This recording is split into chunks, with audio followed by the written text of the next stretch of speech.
At the end of World War II, one of the most shocking and surprising things for the Allied liberators as they entered the concentration camps was a collection of young female guards who had been working in the sites such as Bergen-Belsen, Buchenwald and Auschwitz.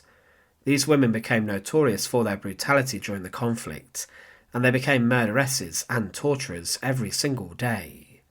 When many of the women arrived at the camps to be trained in how to become an Aufseherin, or a female overseer, lots of them left jobs as hairdressers, teachers and tram conductors to become indoctrinated into the SS way of life and to ultimately become a sadist.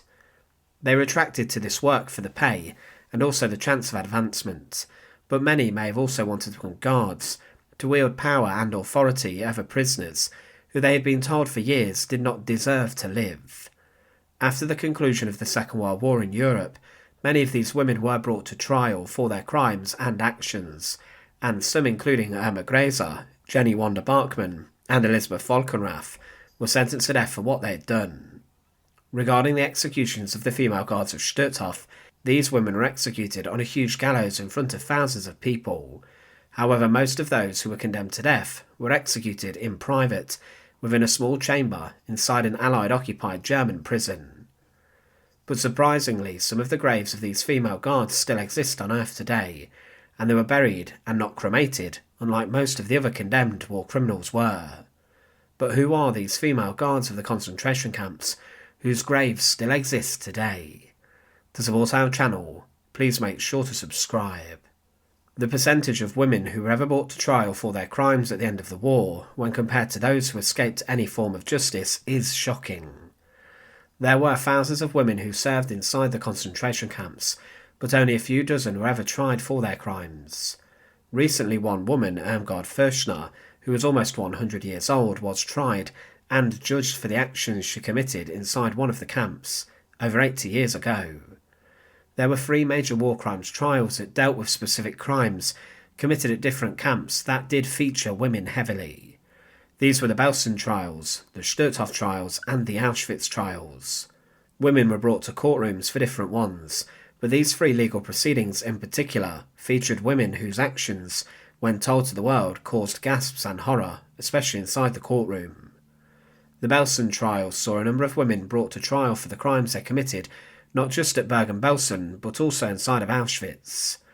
These trials punished the former guards of Belsen, a site which was known for its depravity and evil. When the Allied forces entered the camp, they discovered around 13,000 unburied corpses lying all around the site, and they then ordered the captured guards to deal with them, interring them inside large mass graves. The problems at Belsen were huge, including terrible disease and overcrowding, that led to further issues, and many female guards had arrived at the camp from other sites such as Auschwitz, with the impending Soviet Red Army on the advancement. They were involved in death marches, forced movements of thousands of prisoners from different sites to keep them away from the front lines and the hands of the Soviets or the Allies. Belsen with this became incredibly overcrowded. One BBC reporter claimed when he entered the camp with the liberators that, "Here over an acre of ground lay dead and dying people. You could not see which was which. The living lay with their heads against the corpses, and around them moved the awful, ghostly procession of emaciated, aimless people, with nothing to do and with no hope of life, unable to move out of your way, unable to look at the terrible sights around them. Babies had been born here, tiny things that could not live. A mother driven mad screamed at a British sentry to give her milk for her child, and thrust a tiny mite into his arms, then ran off crying terribly. This day at Belsen was the most horrible of my life." Hiding amongst the prisoners were a number of women who were actually the guards of the camp, and some of these were brought to the Belsen trials for their actions after prisoners testified about their cruelty. There were women such as Hertha Bofer, who was known for her height and brutal violence, and also Hertha Ellert. These 2 were both given prison sentences, but there were 3 women who were condemned to death by the Belsen trials for their crimes. These were Irma Grese, the young guard with her striking blonde hair, who became known as the Hyena of Auschwitz, or the Beautiful Beast. Grese was known for shooting prisoners inside of Auschwitz and Bergen-Belsen, and she would torture and terrorise inmates who were part of her work detachment. Grese's appearance at trial shocked many, as she was so young, in her early 20s. Johanna Bormann was the opposite, She was much older, and she was known as a woman with the dogs, for the fact she set her hounds upon prisoners inside of Auschwitz. She was also known as a weasel, and her sight inside the camps made prisoners walk the other way. Also on trial was Elisabeth Volkenrath, who was in her mid-20s, and she was, despite her age, incredibly experienced as a female guard. She participated in the selections of inmates to be sent to the gas chambers, as did the other women. For this, the three were sentenced to death. In particular, what saved many of the female defendants was the fact they had not previously worked at Auschwitz, and had not been involved in the selections of prisoners within the Auschwitz gas chamber, but some, such as Herta Bofer, had been involved in selections at camps such as Stutthof. There wasn't a gas chamber at Bergen-Belsen, and despite the brutality of women such as Herta Bofer, they were not condemned because of the stipulation involving Auschwitz. The women were all executed on the 13th of December 1945, alongside a number of other former guards who worked at the Bergen-Belsen camp, including the commandant Josef Kramer. The women were executed first. They had all met with the experienced British executioner Albert Pierpoint inside of Hamelin prison, and he had calculated their height and weight, and then the subsequent drop required to snap their neck. Irma Grese was executed second behind Elisabeth Volkenrath, and they were condemned by long drop hanging, and were executed individually, rather than the men who were executed in pairs. Pierpoint later said of the executions that, "We climbed the stairs to the cells, where the condemned were waiting. A German officer at the door leading to a corridor flung open the door, and we filed past a row of faces and into the execution chamber. The officers stood at attention. Brigadier Patton Walsh stood with his wristwatch raised. He gave me the signal, and a sigh of released breath was audible in the chamber. I walked into the corridor. Irma Grese, I called. The German guards quickly closed all the grills on 12 of the inspection holes and opened one door. Irma Grese stepped out. The cell was far too small for me to go inside. I had to pinion her in the corridor.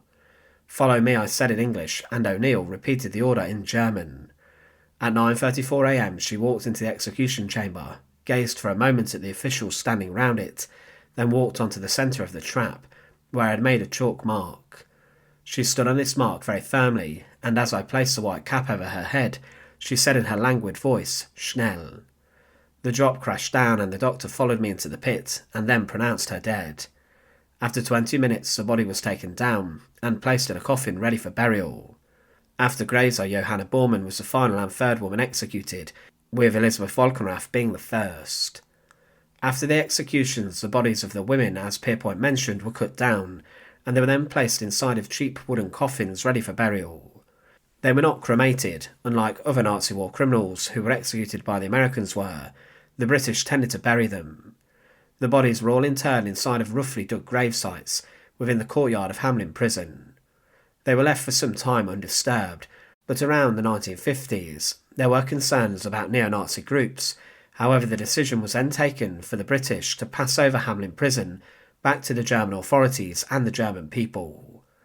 In March 1954, the decision was made also to exhume the bodies of the executed guards of the Belsen trials, and this included Irma Grese, Johanna Bormann, and Elisabeth Volkenrath. The bodies were dug up one by one, identified, and they were then placed on the back of a truck under the cover of darkness. The remains may have been placed inside different coffins, but they were then taken on a short journey to the nearby Hamelin Am Wehl Cemetery. The British authorities had prepared graves in the cemetery to inter the executed Belsen guards. In a clearing which today is a large patch of grass, the bodies were interred one by one in the ground, and 9 years after they were executed, the remains were placed inside a grave outside the prison's walls. It was written and documented in a newspaper about the exhumation that British occupation authorities refused to interfere with German authorities, who moved the bodies from a mass grave to individual plots in a nearby cemetery, after a campaign by neo-Nazi elements in Hamelin and Lower Saxony. 30 of the 90 bodies of the executed Nazi war criminals have already been moved from a common mass grave near Hamelin and reinterred in the city cemetery. The remaining bodies will be moved later. Among those reburied are Josef Kramer, named the Beast of Belsen by the inmates of the notorious death camp, and Irma Grese, who hounded women prisoners at Belsen. There were to begin with strict rules imposed upon the cemetery, so that no grave markers could be put down on the burial site to state that the executed Nazis were buried there. But then things were relaxed and dozens of crosses appeared on the new gravesite. These were then removed, and the site began to attract unwanted attention. The bodies of the executed female Belsen guards were never removed, and they are still laid to rest there today, inside Hamelin Am Wehl Cemetery, meaning Irma Grese, Johanna Bormann, and Elisabeth Volkenrath's coffin are still interred. They are free of a very few select number of executed female guards, whose remains were buried rather than cremated. Following the Auschwitz trial, there were 2 women who were condemned to death. Maria Mandel is often considered one of the most senior female guards of the concentration camps, and she trained others such as Irma Grese. She was, it's believed, responsible for the deaths of around 200,000 people inside Auschwitz's gas chamber, and was executed by hanging inside of Montelupich prison's execution chamber. There was no gallows, just a noose attached to a hook in the prison's execution chamber, and the same fate awaited Therese Brandl, another senior female overseer who went the same way as Mandel on the 24th of January 1948. It's believed that the remains of these women, following their deaths, were then cremated, in line with how the Polish authorities dealt with the corpses of executed Nazi war criminals, and the ashes would then have been scattered or dumped elsewhere. But at the Stutthof trials, there were a number of female guards, some of whom were just in their early 20s, and these were executed in a huge public spectacle in front of thousands of people. On the 4th of July 1946, Jenny Wanda Bachmann, Wanda Klaff, Gerda Steinhoff, Elisabeth Becker and Eva Paradis were taken to a large set of gallows which had been specially constructed, and they were then placed on the back of a vehicle, where a noose was then attached, and after the crowd were informed of their crimes, the truck was driven off and they were left hanging by their neck. Following their remains being left on the gallows for some time after death was confirmed, the bodies were then placed into coffins. It's not known specifically what happened to the coffins and the remains. They may have been taken to a nearby crematorium, where they were burned, but many rumours have persisted about possibly the fact these women could have been buried. In particular, the rumours exist about Jenny Wanda Bachmann, a 24-year-old female guard who was nicknamed the Beautiful Spectre. There are rumours that her body was taken to the anatomical theatre in Gdansk, along with the other remains, and that they were then used by medical students for experimentation, and they were later dumped as biological waste. There was a lot of hatred towards Jenny Wanda Bachmann, and there was a rumour that her body had been cremated, and that the ashes of Bachmann were then sent to her hometown in Hamburg. Another rumour even claimed that she was cremated, and her ashes were then thrown down a toilet and flushed away. Grese, Volkenrath and Johanna Bormann are free of a very few number of executed Nazi war criminals whose remains do exist today inside of the overgrown cemetery on an unmarked patch of grass. There are considerations that one day a plaque could be erected to mark the burial site, but this is of course very controversial. The majority of the other female guards who were executed had their remains cremated, and this depended on who carried out the death sentence, as in their nationalities, and also where the executions took place. Thanks for watching. To support our channel, please make sure to subscribe, and once again, thank you so much for watching.